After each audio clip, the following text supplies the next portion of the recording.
Greetings fellow LEGO fans, greetings fellow space fans, and welcome back to my channel. As you can see, Saturn V is built, the Lunar Lander Eagle built too. So what else do we have? I'd say let's just talk a bit about the mission itself. I hope I don't go into detail too much, as my knowledge about missions details are rather limited, but I'll try to make a somewhat interesting video. But first, one more thing. Check out that cool shirt I made. If you want one too, get it at my Teespring store. Link is in the description below. Look at it. Especially for the anniversary of Apollo 11 mission. And of course, in LEGO style.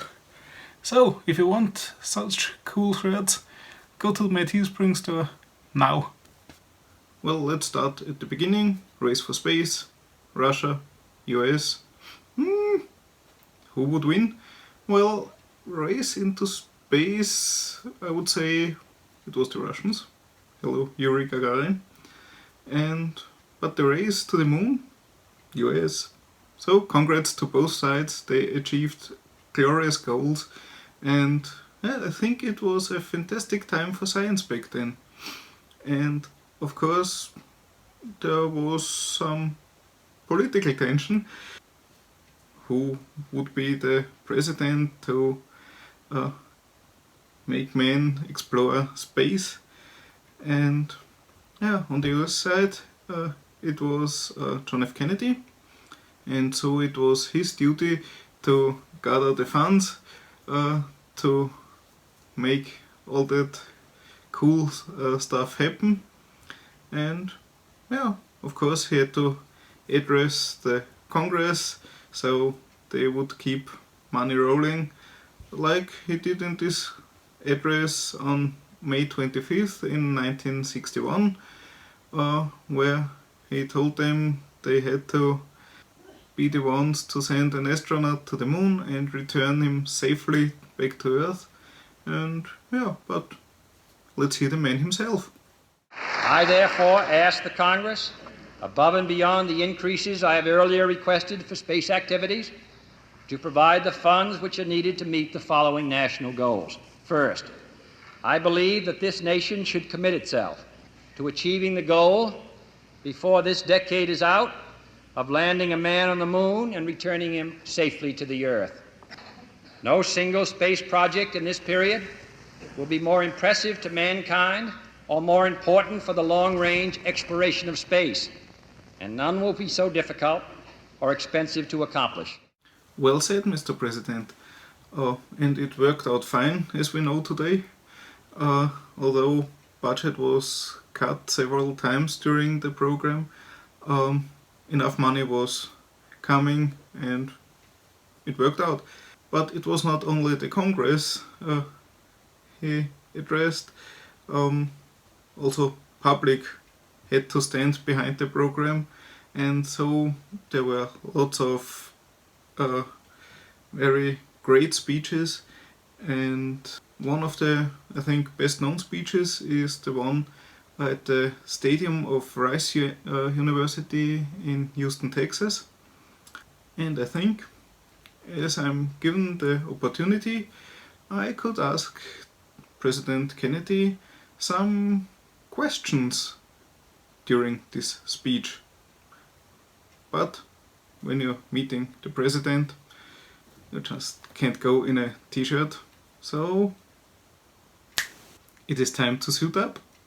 Let's welcome the president to the stadium. I am delighted to be here, and I'm particularly delighted to be here on this occasion. We meet at a college noted for knowledge, in a city noted for progress, in a state noted for strength. For we meet in an hour of change and challenge, in a decade of hope and fear, in an age of both knowledge and ignorance. Welcome, Mr. President. It's nice to have you on my show. Well, mankind has come quite a way, and now we're heading for space. Well, that's a rather fast pace, don't you think? No man can fully grasp how far and how fast we have come.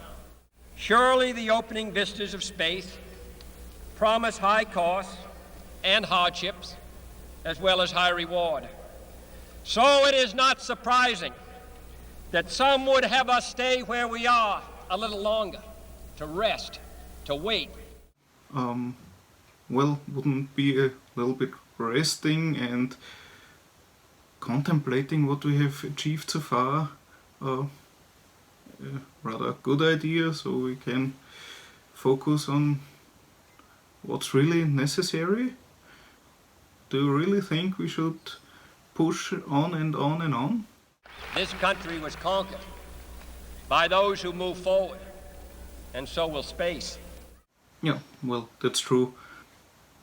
Mankind is always determined to go the next step, yeah. But going to space sounds kinda complicated. Won't there be a lot of problems and difficulties and dangers? So maybe we should just watch how the others are doing and see what's happening. But all great and honorable actions are accompanied with great difficulties, and both must be enterprised and overcome with answerable courage. The exploration of space will go ahead, whether we join in it or not. And this generation does not intend to founder in the backwash of the coming age of space. We mean to be a part of it. We mean to lead it. Well, that's also right, of course. If you want to be in front, you just have to keep up, yeah. So, what do you expect from space exploration? Why go there? We set sail on this new sea because there is new knowledge to be gained. That's a good point. Gathering new knowledge is always a great thing, but as always, when parties of people try to explore new areas, there was always a bit of let's simply call it warfare included. So now about space, the space race, already tension between two large countries. Aren't there any dangers to be expected? Interstellar war or something like that? Whether it will become a force for good or ill depends on man. Whether this new ocean will be a sea of peace or a new terrifying theater of war. Space can be explored and mastered without feeding the fires of war, without repeating the mistakes that man has made in extending his writ around this globe of ours. Yeah, peaceful exploration would always be a good thing. Let's hope mankind is mature enough to do that. Are there any questions you have to face when it comes to the next steps in space exploration? But why, some say, the moon? Why choose this as our goal? Well, to be honest, you have to admit, it's a good question. Why the moon? We choose to go to the moon in this decade and do the other things, not because they are easy, but because they are hard. Because that goal will serve to organize and measure the best of our energies and skills. Because that challenge is one that we're willing to accept, one we are unwilling to postpone, and one we intend to win. Yeah, so you're very determined to reach the goal. Setting goals high is a great thing. So you have to get all the motivation and to be able to succeed. So yeah, why not go to the moon? In the last days, months, weeks, whatever, a lot of new technologies have come up, and things were built and constructed. So can you give us a short little insight about where we are and what's coming and how powerful all that will be? In the last 24 hours, we have seen facilities now being created for the greatest and most complex exploration in man's history. We have felt the ground shake and the air shattered by the testing of a Saturn C-1 booster rocket, many times as powerful as the Atlas which launched John Glenn, generating power equivalents to 10,000 automobiles with their accelerator on the floor. We have seen the site where 5 F-1 rocket engines, each one as powerful as all 8 engines of the Saturn combined, will be clustered together to make the advanced Saturn missile, assembled in a new building to be built at Cape Canaveral, as tall as a 48-story structure, as wide as a city block, and as long as 2 lengths of this field. Whoa, those are some great numbers. A bit hard to comprehend right now. Yeah, and what does the public have to expect from all those new things that are coming towards us? I guess there already have been some inventions made, new things built, and I'm pretty sure there will be a lot of new jobs in the future. Am I right? The growth of our science and education will be enriched by new knowledge of our universe and environment, by new techniques of learning and mapping and observation, by new tools and computers for industry, medicine, and the home as well as the school. Technical institutions such as Rice will reap the harvest of these gains. And finally, the space effort itself, while still in its infancy, has already created a great number of new companies and tens and thousands of new jobs. Yeah, that sounds good. 10,000 of jobs created. That's a great outcome. And what else is there to be expected? How about the costs? I guess public should also know about what it will cost them. It sounds rather expensive, and yeah, what, do you have any numbers for us? During the next 5 years, the National Aeronautic and Space Administration expects to double the number of scientists and engineers in this area, to increase its outlays for salaries and expenses to $60 million a year, to invest some $200 million in plant and laboratory facilities, and to direct or contract for new space efforts over $1 billion from this center in this city. To be sure, all this costs us all a good deal of money. This year's space budget is 3 times what it was in January 1961, and it is greater than the space budget of the previous 8 years combined. That budget now stands at $5.4 billion a year, a staggering sum, though somewhat less than we pay for cigarettes and cigars every year. Okay, those are some ridiculously high numbers.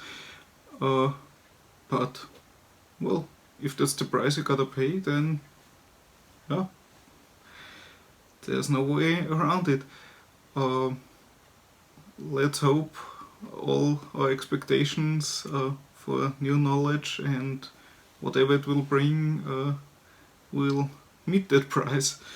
So yeah, and about the trip to the moon itself for the astronauts, how is it planned to bring someone that far and back again?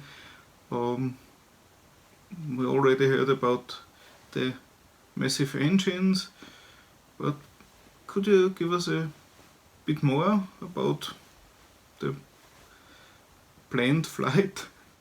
We shall send to the moon 240,000 miles away from the control station in Houston, a giant rocket more than 300 feet tall, the length of this football field, made of new metal alloys, some of which have not yet been invented, capable of standing heat and stresses several times more than have ever been experienced, fitted together with a precision better than the finest watch, carrying all the equipment needed for propulsion, guidance, control, communications, food, and survival, on an untried mission to an unknown celestial body, and then return it safely to Earth, re-entering the atmosphere at speeds of over 25,000 miles per hour, causing heat about half that on the temperature of the sun, almost as hot as it is here today, and do all this, and do all this, and do it right,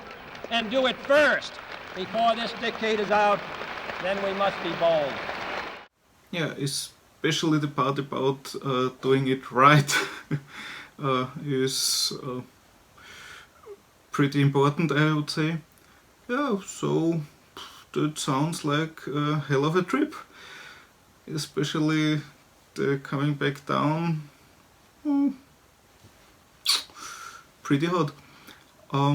Yeah, and you sound pretty confident to achieve that goal and willing to do whatever has to be done.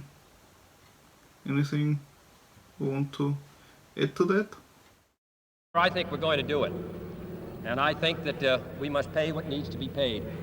I don't think we ought to waste any money, but I think we ought to do the job. And this will be done in the decade of the 60s. It may be done while some of you are still here at school at this college and university. It will be done during the terms of office of some of the people who sit here on this platform. But it will be done, and it will be done before the end of this decade. Well, that sounds really promising. Can't wait to see what's coming, and really looking forward that you will achieve that set goal. And yeah, any final words to sum it up a bit? Many years ago, the great British explorer George Mallory, who was to die on Mount Everest, was asked why did he want to climb it. He said, because it is there. Well, space is there, and we're going to climb it. And the moon and the planets are there, and new hopes for knowledge and peace are there. And therefore, as we set sail, we ask God's blessing on the most hazardous and dangerous and greatest adventure on which man has ever embarked. Yeah, that sounds like a pretty good reason, and I think we'll wrap it up right here. And I have to thank you, Mr. President, for your time, and all the best for your project.